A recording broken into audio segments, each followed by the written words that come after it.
Hey everybody, it's Jason Blaha here, and I had a subscriber ask a question which I will flip in here for you guys. And he wants to know, what do I think about drop sets? So let me put on my +5 hat of weaponsmithing, do a little bit of crafting, and see if I can skill up, and let's talk about that.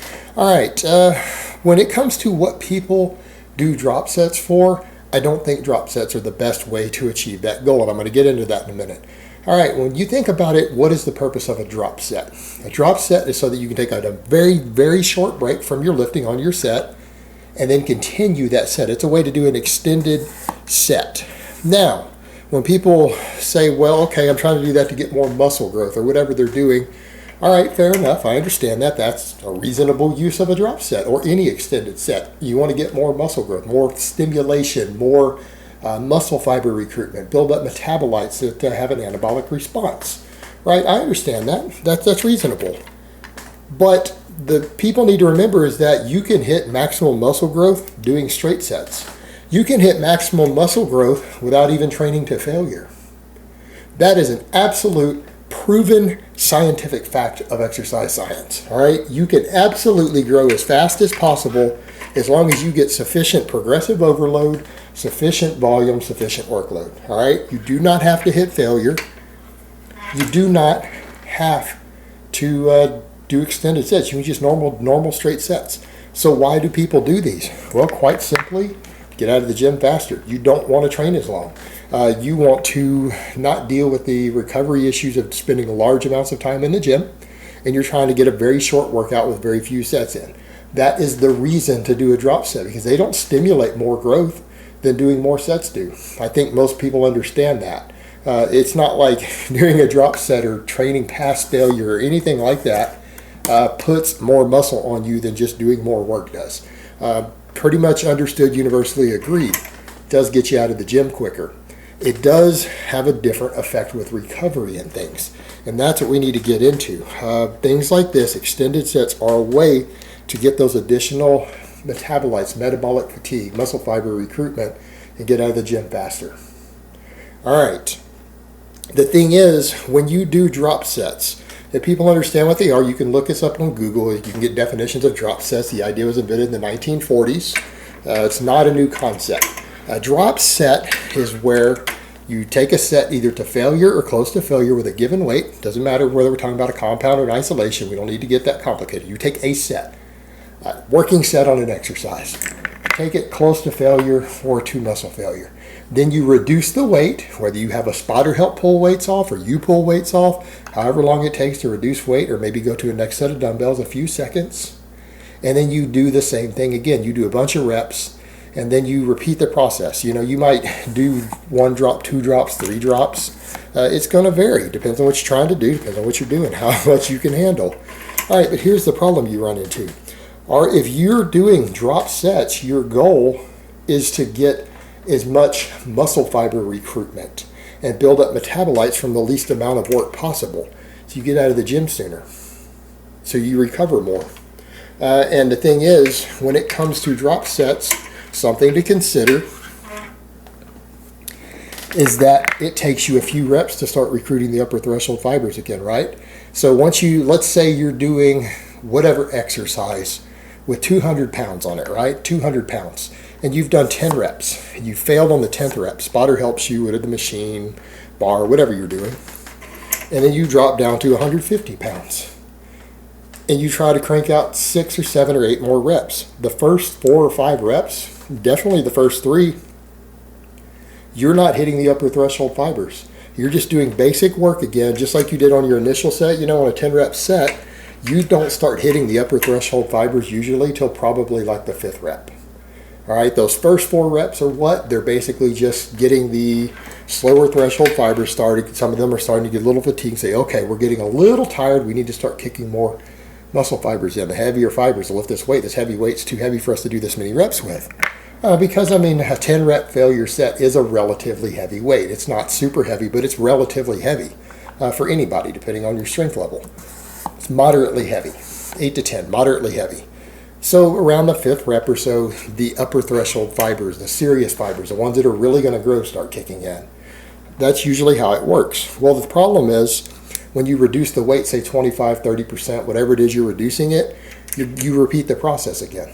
The first few reps, you're not reaching those upper threshold fibers, that lighter weight. Even though you're fatigued, the other fibers, the intermediate type fibers, are able to handle that load from that initial drop. They can usually handle it just fine. They're not getting worse. So you're basically just back to just pumping again. And that's the whole point, is that people are like, well, I want to just get to the upper threshold fibers and exhaust the muscle fibers that are going to grow the most. That's what I'm trying to do. I'm trying to load up those muscle fibers that have the most chance of muscle growth and adaptation through weight training, so I can get in and out of the gym. Well, when you're doing that drop set, you're just back to pumping reps again. Just like when you do that really high volume training, when you do 10 sets of 8 to 12 reps for any given body part, most of those reps are not stimulating real growth because you're not really fatiguing the muscles. You're just back to almost doing cardio again for the muscles. And then it starts to get a little fatigued and then it kicks in. You're basically just doing the same thing. When you do that, you're doing the same thing as if you had just taken a longer break, a much longer break, and just used the same weight again for 10 reps. All you're doing is cutting down your break time and using a lighter weight. And again, you may not be putting the additional stress that you want on the body. So you might be getting those upper threshold fibers again, but you're not fatiguing the bones and all the other structures and things the way that you might want to if you want to get everything to respond and adapt to your body ideally. In my opinion, drop sets are inferior to rest pause training for this purpose. The reason, let's say you did your 200 pounds, and instead of doing multiple drops, you do get your 10th rep, you wait 5 seconds and you do another 2 reps. By using that same weight again with just enough break to be able to lift it again, what happens? Your very first rep again, because your body is still too fatigued to lift that weight with anything but the use of the heavier fibers. Not the heavier fibers, but the faster twitch fibers. The fibers that are going to grow the easiest all have to be recruited again on the first rep. You do 2 reps, you wait 5 seconds and squeeze out another 2. Both of those reps are hitting the same upper threshold fibers that you hit when you were reaching failure with the first set. You're hitting them again. They are being recruited immediately. They're not being recruited 5 reps in, 6 reps in. They are being recruited immediately. You're also reloading your bone structure and everything else up. And you need to remember, bones adapt to training also. They get denser, they get harder. You're loading all that up again, and you're forcing your body to work with a heavier load on it while still recruiting those muscle fibers again. So you end up with more total reps by doing that. A couple of pauses, then maybe another pause, and do 1 more. You've now achieved 5 reps that recruited the same intermediate and upper threshold fibers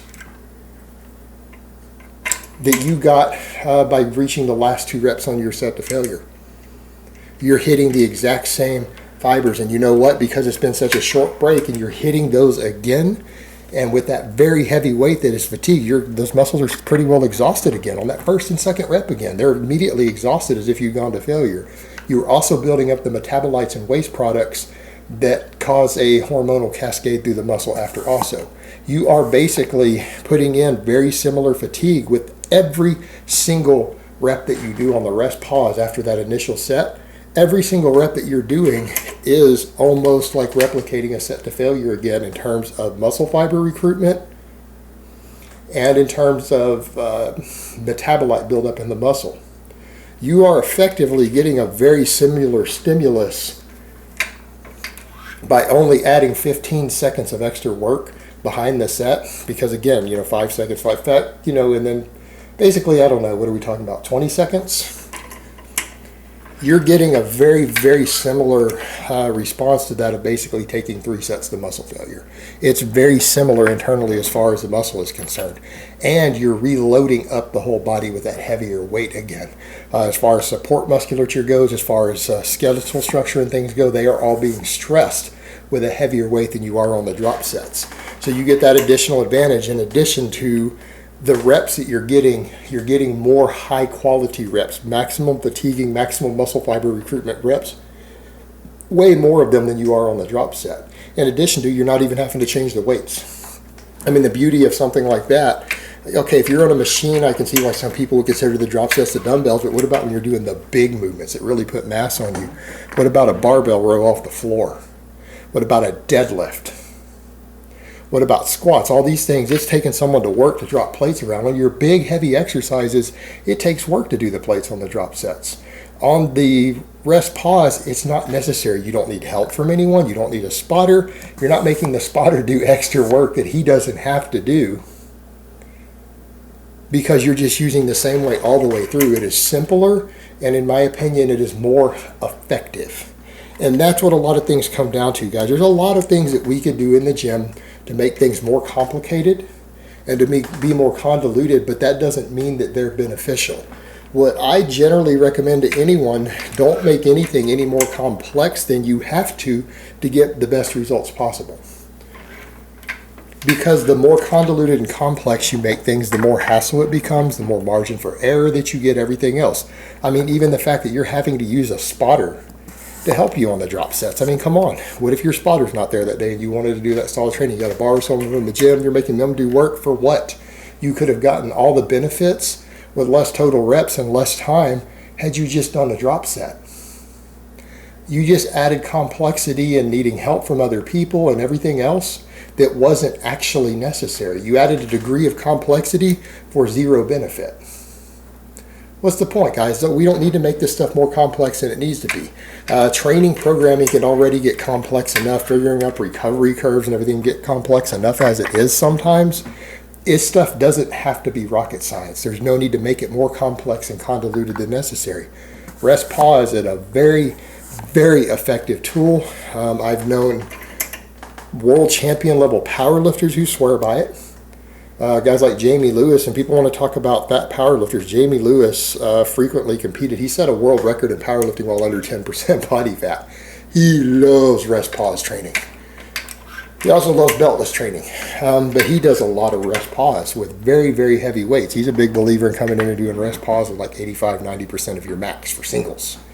You know, all the way up to sometimes 20 reps is he'll do different rest pause. Obviously, he's not doing high reps with that. As remember Dante with dog crap training, which a lot of guys got really massive on about 15 years ago, was completely rest pause training. That's all it was. One set of rest pause training on each exercise. He didn't even have you in the gym more than about 3 times a week. And he wrote it in his Cycling for Pennies article. It was very, very effective. And I mean, most experts that I know, coaches and everyone out there, when they talk about these two in comparison to each other, I think most agree rest pause is probably overall a superior method for both size and strength than drop sets are. And you've got to consider the fact that if you're trying to do extended sets like that to get in and out of the gym fast, it requires less maneuvering around the gym, requires less help from spotters, less work involved outside of just doing the lifting.